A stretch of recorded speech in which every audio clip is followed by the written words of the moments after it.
Okay, and now I'm going to be making my incense for fire. I use this incense beginning at midsummer up until the day before Maybone. I use it for the entire season of fire. And I used the last of it this past weekend, so I am making some more because I won't make it through August without a new supply. So, as you know, I always begin my incenses by adding a little me in the mix, and that is with lavender. And I take the time to think about that, to move the lavender around the bowl. In a sense, as a scrub and as a cleansing at the literal and spiritual level. The me in the mix.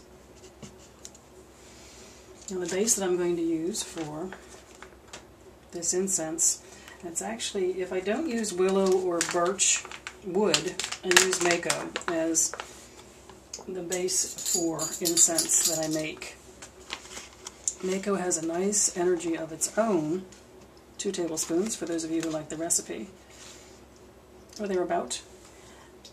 It has a nice energy of its own, but the power of Makko to me is the way that it just blends everything and brings everything together. I really love Makko. Started using it only just a couple of years ago. So 2 tablespoons of Makko. The next thing I'm going to add is benzoin. For a similar reason to why I used it making the oil. One of the powers of benzoin is its ability to ease sorrow, to help us accept the things that we must accept. And one of the lessons of Lammas is that things will end. In fact, things must end. And there is a story, I think it was in the Odyssey, of the elixir that was given, which took away sadness and grief. And I'm thinking Nepenthe, if I'm remembering what it was actually called, but the power of something which can take away grief and help us to accept something and understand where it fits in the flow of change and transformation is the power of benzoin, with the intent I'm using it for in this mixture. I'm going to use a tablespoon of sandalwood, and the reason I'm going to use sandalwood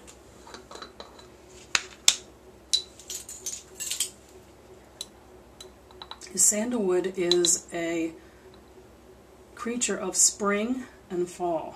And the reason I put it in this mixture is kind of a balancing act between the height and the sense of the vitality of summertime, reminding us that it arrived by spring and it will give over to fall. And I've used sandalwood a lot in my fire incenses because they're often associated with summertime, and I actually struggle with the climate in summertime, and it can be a bit of a challenge for me. I'm next adding a teaspoon of clove. Sometimes I use clove and sometimes I use cinnamon. I chose it because of its representation. Cinnamon is very much about sun and fire and the god, no doubt about it, but clove to me is very much about abundance, about the fact that when we have enough, and then when we have more than enough, the power of the harvest, being grateful for that, and being able to give back, which is very much a part of the flow of the fire season. I'm adding a teaspoon of bay now. Bay is being added because it is an aspect of sun, which is the refreshing aspect of sun, the refreshing, invigorating aspect of fire, not that bright, burning, drains you aspect, but the refreshing, life-giving, life force vitality of fire and of sun. And I'm adding a half a teaspoon of cardamom, specifically for courage, for doing the things which need to be done, for being like fire, doing what you need to do to survive, following your deepest instincts, following your deepest, most inner direction. And also a half a teaspoon of anise. Anise is the last of the ingredients. Anise is all about prayer to me. It is about the way that when you embrace the fire, what it burns from you, what it clears from you, what it creates in the way of opening an avenue for spirit. It's like if you don't burn away that which is not necessary, you cannot create the avenue to powerful, powerful prayer this time of year.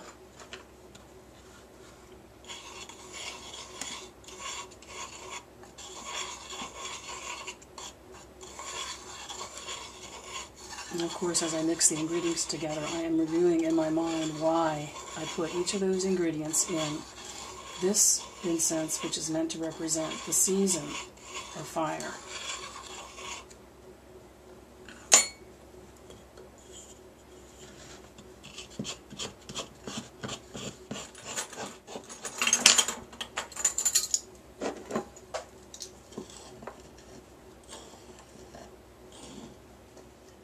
So there we have oil and incense, which I will use for my Lammas rite.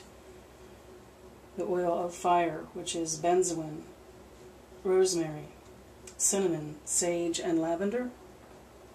And the incense, which is called Twilight, my version of it, which is sandalwood, clove, benzoin, bay, cardamom, anise, and of course that touch of lavender.